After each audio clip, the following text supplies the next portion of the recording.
Hey everyone! Welcome back to our channel. Today, we are diving into the power of words and how choosing the right ones can make all the difference.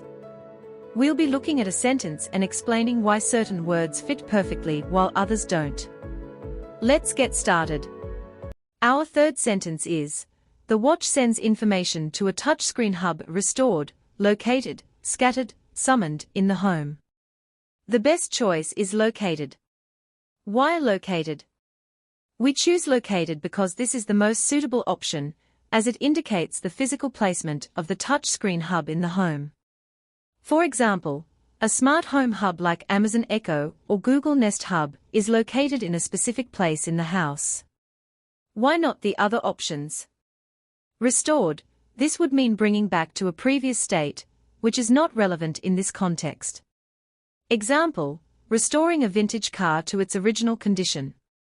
Scattered, this would mean spread out or dispersed, which does not make sense for a single hub. Example, scattering seeds in a garden. Summoned, this would mean called upon, which is not appropriate for describing the physical placement of the hub. Example, summoning a meeting with colleagues. That's it for today. We'll discuss the next blank in tomorrow's video. If you're learning and enjoying our content, please show your support by subscribing, liking, and sharing with your loved ones. See you in tomorrow's video.